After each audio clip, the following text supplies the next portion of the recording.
केकरा समझाई कि हमके भी प्यार हो गइल बा। लागत रही हमेशा कि वो प्यार ह। वो लड़की हमके मिल गल रहल, हमार जिंदगी खिल गल रहल।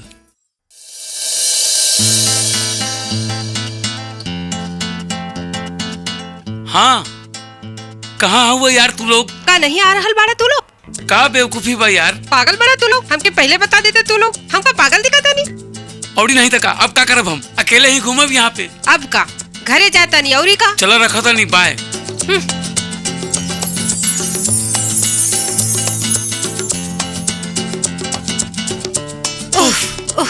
Sorry.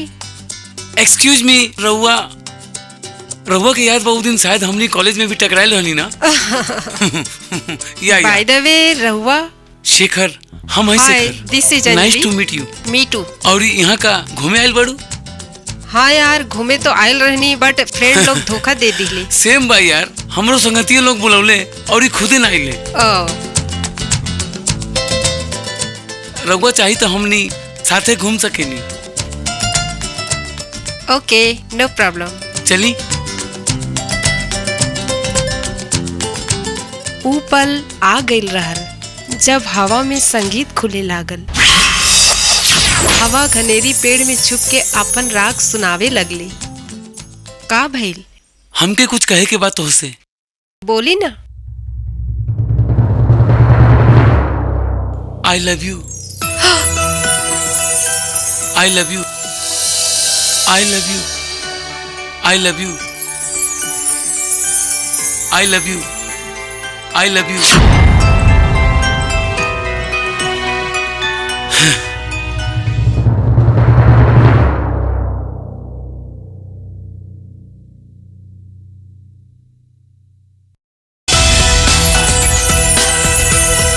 I love you too.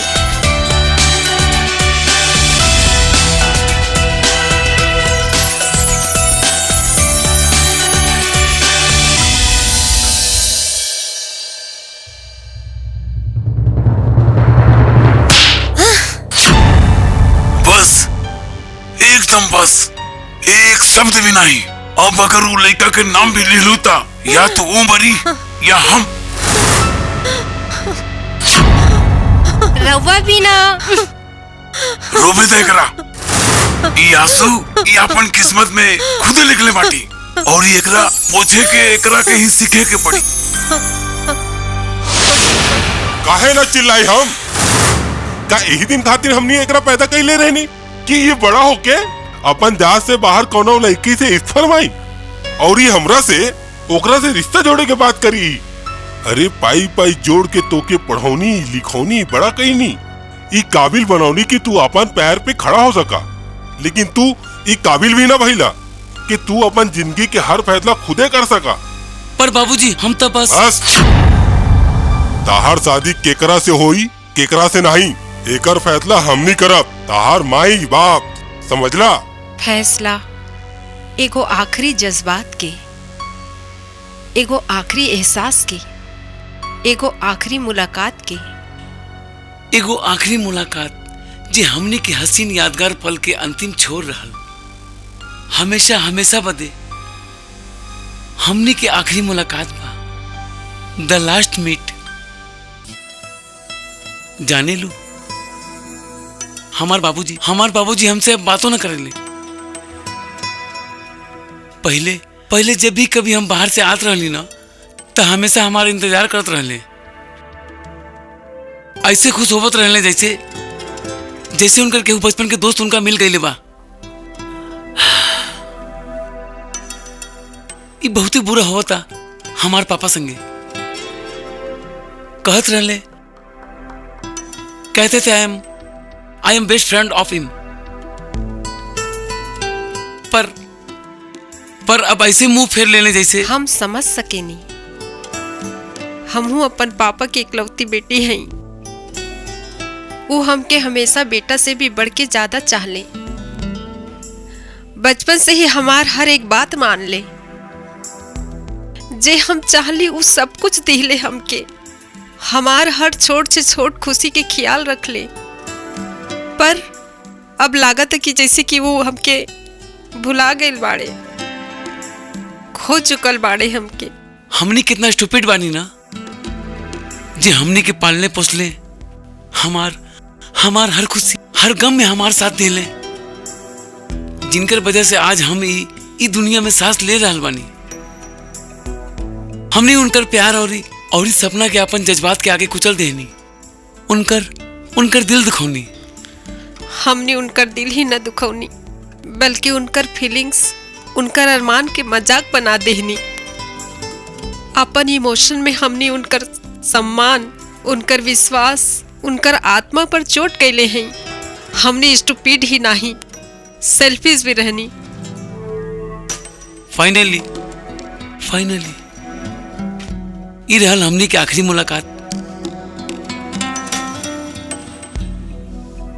हाँ, it's finally the last meet. Bye. Good by.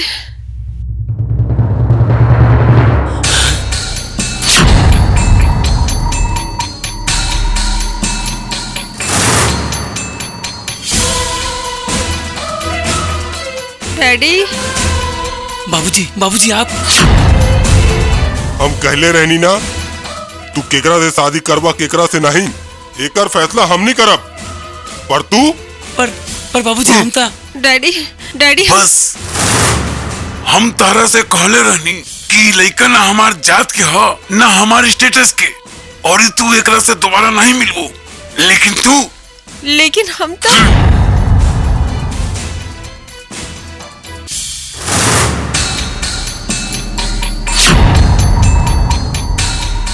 ना हम रउआ की जात की हुई और ही ना ही हमार रउआ से कौनो मेल बा। यही खातिर ये रिश्ता बेईमानी बा। हमार भी एगो स्टेटस बा, सोसाइटी में हमरो भी मान बा। यही खातिर इनका रिश्ता हमरा बदे कलंक बा।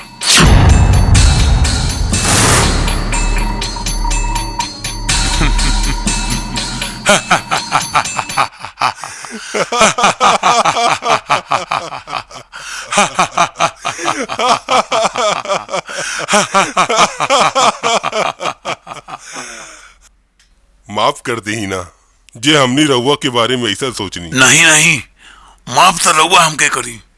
दरअसल माफी तो हमनी के अपन बचपन से मांगे के चाही, जे हमनी इनका समझ ना पैनी। जी हाँ, और ये सचमुच ये महसूस नहीं कर सकनी कि ये लोग हमके इतना प्यार करेले। ये हमार खातिर अपन जज्बात के मारे चले ले। नादान तो हमने तारा समझ ले रहनी बेटी, लेकिन तारा लोग के बात सुन के पता चलल कि सबसे बड़ा नादानी हमने करत रहनी। जे अपन माई बाप से इतना प्यार करे वालन, दू सच्चा प्यार करे वालन के अलग करे जात रहले। हमके माफ कर दा बेटी, हमके माफ कर दा।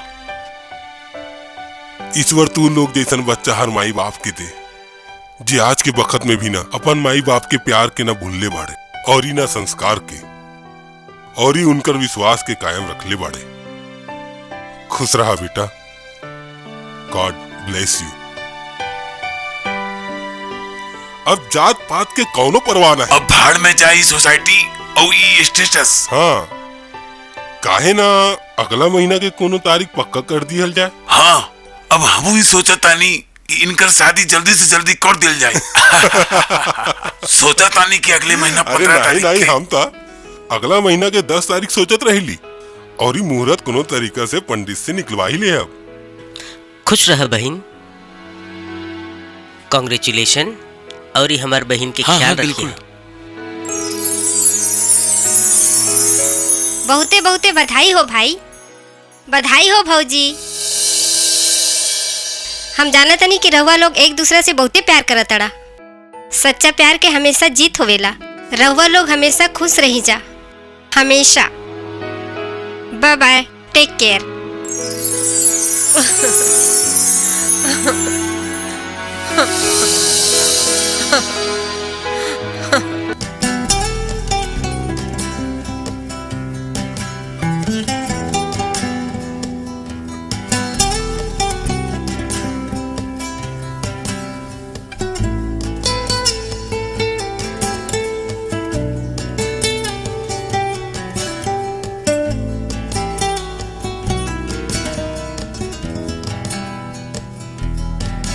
हाँ